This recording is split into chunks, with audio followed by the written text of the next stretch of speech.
The iPhone Air has exposed a lie that I've been telling myself for a very long time now, which is the fact that I need the Pro Max version of the iPhone to get the smoothest and best experience. And for years, I believed that, bigger just meant better, and the more expensive iPhones will give me an experience that I crave for. This iPhone Air made me realize that that's not the case. The Air feels lighter, simpler, but just as premium. In my opinion, even a better looking phone and feeling phone than the Pro Max version of the 17. It really made me start questioning what matters. Do I really need 3 cameras, or am I fine with 1 camera? Do I need the biggest display, or have I just gotten used to getting the biggest phone? To be fair, I'm not really a pro user. I don't game on my phone, I don't edit videos, and I most definitely do not do benchmarks.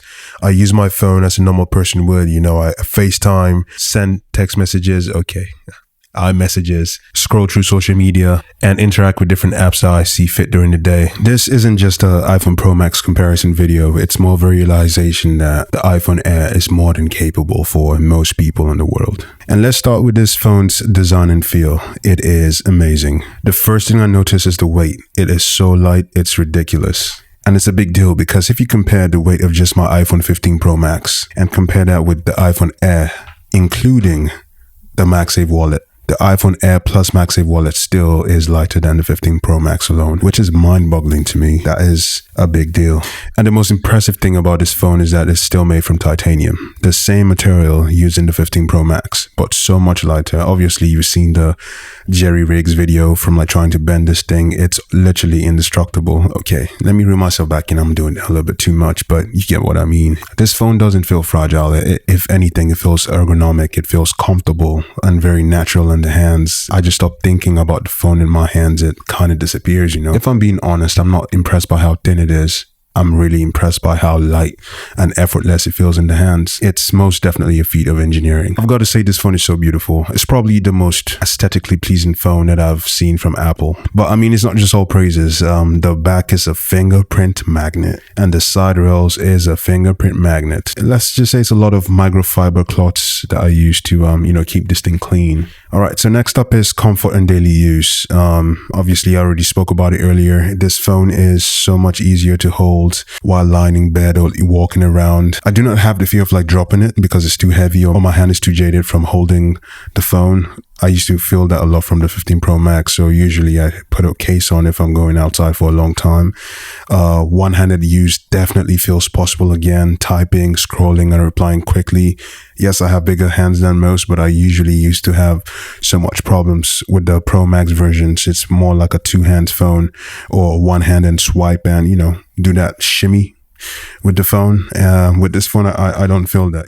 Every time I buy a new iPhone, I feel there's some adjustment period needed because my little finger and my wrist needs to get familiar with how heavy the phones are. But with this iPhone Air, obviously that's not okay. There's less fatigue over longer sessions. And that's a big deal, especially for a person who uses their phone over a long period of time. You see, that trifecta, in addition to how tough it is, definitely gives me peace of mind because I'm not scared dropping this phone, even if I don't use a case. This is where the lightness pays off because that fatigue doesn't really happen as often. The probability of dropping my phone is quite low. This is the first iPhone in a long time that I can say physically adapts to me, which is very different from the other iPhones. And that's a good change. Next up is the heating and performance, which has been a source of frustration coming from the 15 Pro Max. We all know the 15 Pro Max is made out of titanium, and when it comes to heat dissipation, that thing is a nightmare, and it shows. I live in sunny San Diego being one of the better climates in the world, 70 degrees Fahrenheit all year round. I still have heating issues, especially when charging. And this is with me doing basic things like,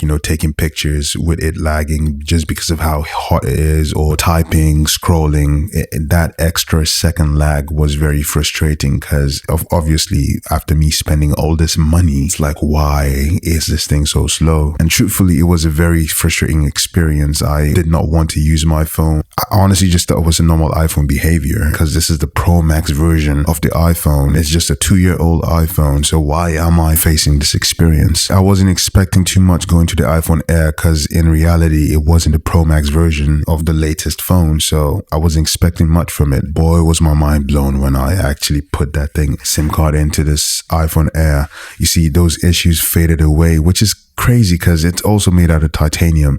The phone stays cool during normal use. Typing started keeping up with my fingers. There was no slowdowns while charging, and everything felt stable and consistent.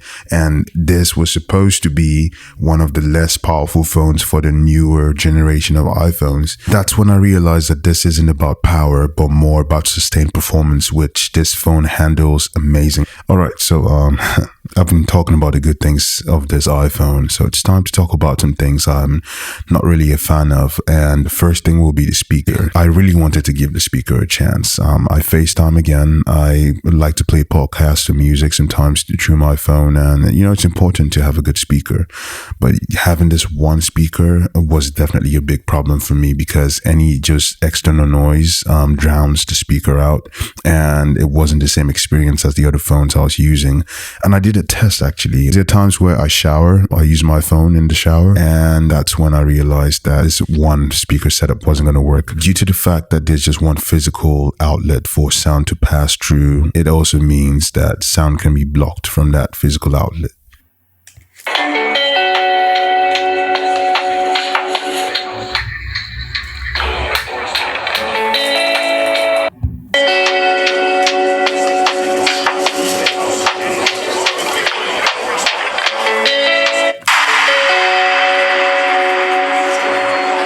With this design, some compromises needed to be made, and unfortunately, this is one of them. And the next con will be the camera. There's no two ways about it. It's a big deal just having one camera in this day and age, especially for the price I'm paying for this phone. Even as a person who has a primary camera, it's still a big deal because I constantly find myself going to 0.5x and then realizing that, I just have one camera. I don't even mind not having a zoom camera, but I feel the 0.5x is a big deal not being had on this phone. Again, I understand the design, the compromises, but it feels like a big issue for someone like me, and I wouldn't consider myself a social media person or someone who needs to record everything. Also, with this not being a pro version, there's no pro raw, no pro res.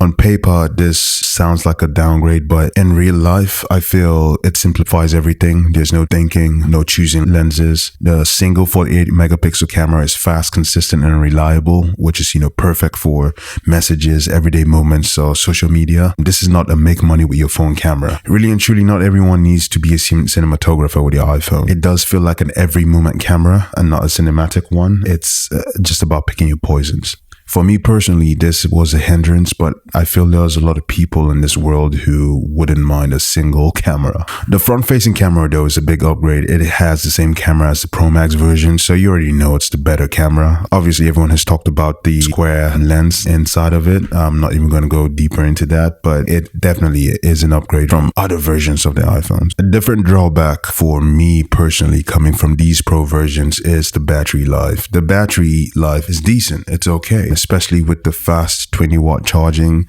which is also a downgrade from the 17 version of the iPhones because they have 40-watt charging. But I'm looking at future-proofing my phones because obviously as the year goes by, the battery degrades. You can't beat physics. So even though the iPhone Air battery is decent right now, what happens in 1 or 2 years? So that's a big deal for me for someone who doesn't like upgrading their phone every time. How is it really going to change? And I feel as the battery technology improves, things could get potentially better with this iPhone exponentially. But at this point in time, it's also something that's a big deal for me and I wouldn't recommend to myself. But in reality, I see this phone as the perfect grandpa, grandma, or like a teenager phone where they really shouldn't be on their phone as often as, some other groups in the population. But it has enough functionality for them to, just enjoy the smooth, the tried and tested experience of the iPhone. But the price.